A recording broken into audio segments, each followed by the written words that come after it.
నిజానికి ఇటు America విధానాలైనా, China విధానాలైనా చాలా డిఫరెంట్‌గా ఉంటాయి. వాళ్ళకి నచ్చిందే చేసుకుంటూ వెళ్తారు తప్పితే ఎక్కడ కూడా ప్రపంచం గురించి గానీ, ప్రపంచ శాంతి గురించి గానీ ఎక్కడ ఆలోచించరు. అది మాత్రం వాస్తవం. మరి చూద్దాం ఏం జరుగుతుందో.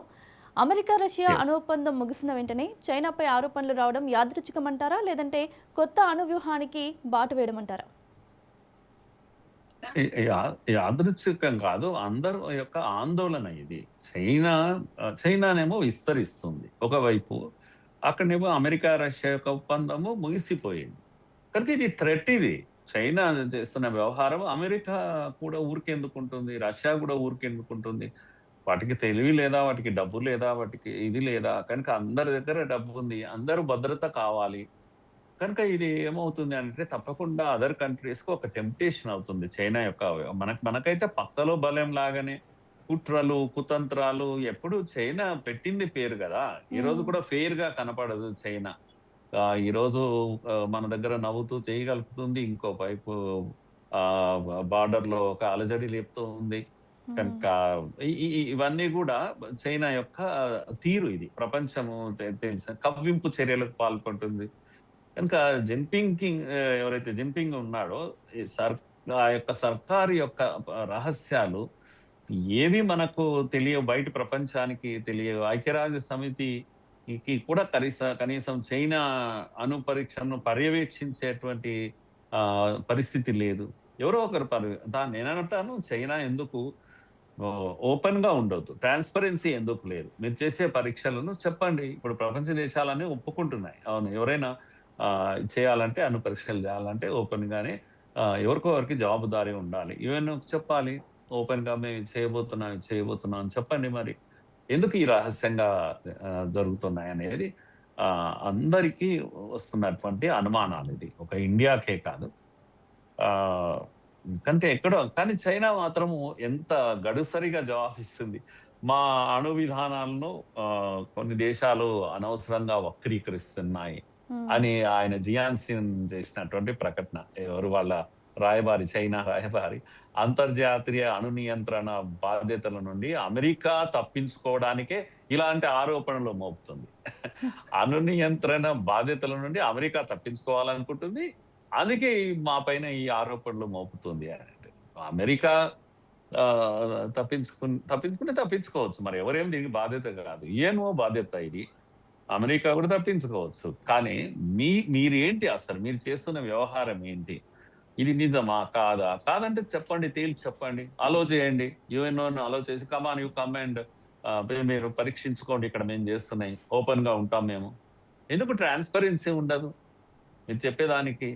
కనుక నిజంగా నేనేం చేయలేదనుకోండి, రండి నేను అలౌ చేస్తాను గదా! అందరిని కూడా. అమెరికాను అలౌ చేయొద్దు. నువ్వు జవాబుదారీగా ఉండు. ఐక్యరాజ్య సమితికి జవాబుదారీగా ఉండండి. సో, తప్పకుండా ఎంతో కొంత నేననేది ఇప్పుడు అమెరికా, రష్యా ఒప్పందం ఉంది. న్యూ స్టార్ట్ ఒప్పందం ఉంది. అదెంత బాధ్యతాయుతమైనటువంటి ఒప్పందం. 2 దేశాలు పవర్‌ఫుల్ కంట్రీస్.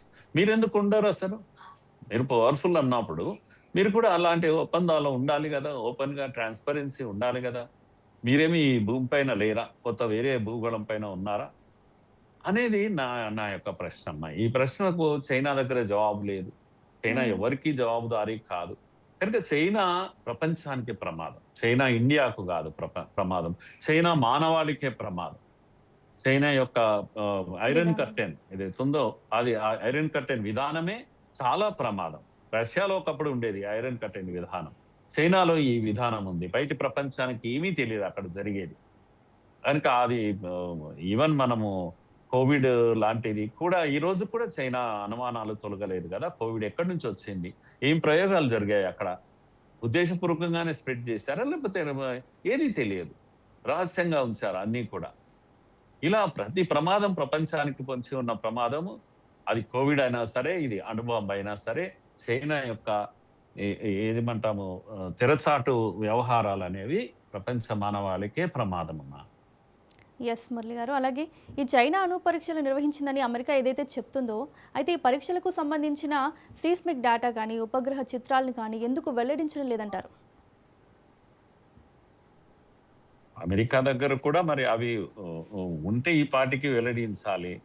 ఉన్నట్టుగా అయితే తెలియదు. కానీ బీజింగ్ ఏది కజకిస్తాన్‌లో ఇంటర్నేషనల్ మానిటరీ సెంటర్‌లో దీని యొక్క వైబ్రేషన్స్ అక్కడ వచ్చాయి అనేది నిజము.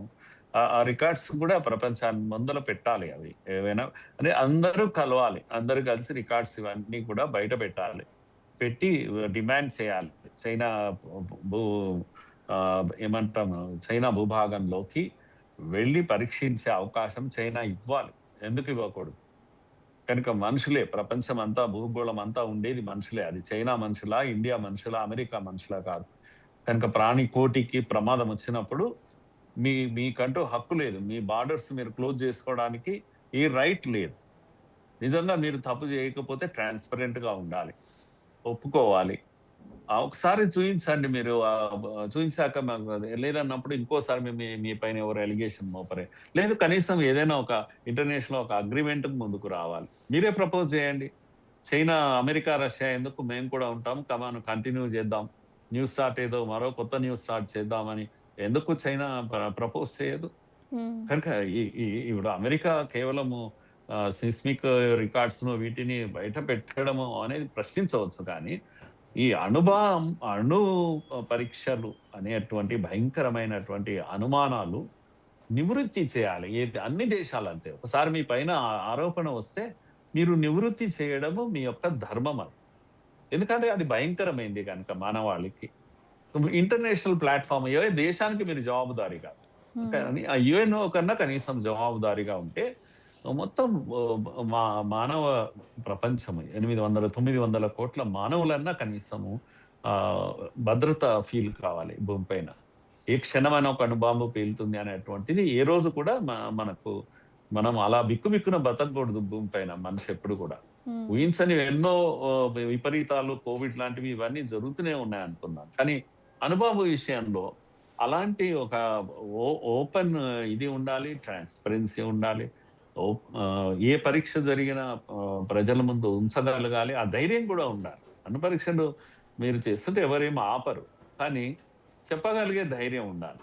కనీసం ఒక లెక్క తెలుస్తుంది. ఏంది వీళ్ళ పరిస్థితి ఏంది? వాళ్ళ పరిస్థితి ఏంది? కానీ మీ దగ్గర బలం ఉంటే మీ పైన దాడి చేయరనుకుందాం పోనీ. మీకు రక్షణనే గదా అది. హ్మ్. చెప్పడం ఎందుకు చెప్పరు? రహస్యంగా ఎందుకు ఉంచుతారు? అన్ని విషయాల్లో చైనా పాలిసీ నేను చెప్పాను ఇంత మొదలు ఐరన్ కర్టెన్ పాలిసీ అనేదే ఈ ప్రపంచ మానవాళికి ప్రమాదం.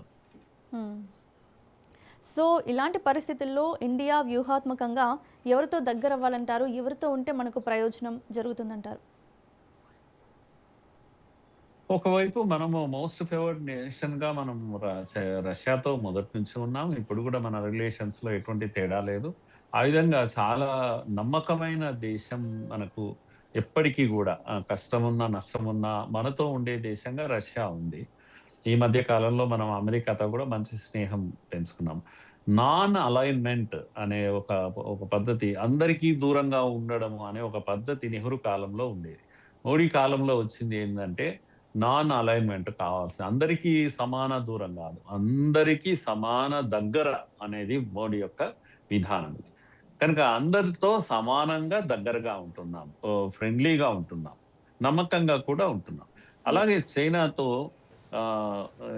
ఏమంటాం బార్డర్స్ ఉండడం వల్ల వచ్చే ఇబ్బందులు ఉన్నప్పటికి కూడా మనం మోడీ ప్రభుత్వం మొదట్లో వచ్చినప్పుడు చైనాతో అలాంటి హెల్పింగ్ హ్యాండే మనం ఎక్స్‌టెండ్ చేశాం. రైట్. కనుక షీ జిన్‌పింగ్ మద్రాస్‌కొచ్చారు. మోడీతో కలిసి తిరిగారు.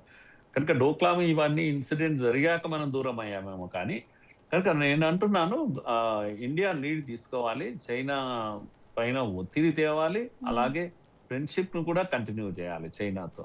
ఎనిమీగా చూడాల్సిన పని లేదు. కానీ విధానపరమైనటువంటి విషయంలో అది ప్రపంచానికి ఇబ్బందికరమైన విషయం అనేది ప్రపంచ మానవాళి ముందులు పెట్టాలి. పక్కలున్న పాకిస్తాన్‌కు ప్రమాదమే, బంగ్లాదేశ్ ప్రమాదమే, అన్ని దేశాలకు కూడా ప్రమాదమే. కనుక ఈ విషయంలో అమెరికా లీడ్ తీసుకున్నా కూడా సబ్జెక్ట్ విషయంలో మనము అందరిని ఒక్కటి చేసే ప్రయత్నం చేయడమే చాలా మంచిది అని మన విధానం. యెస్.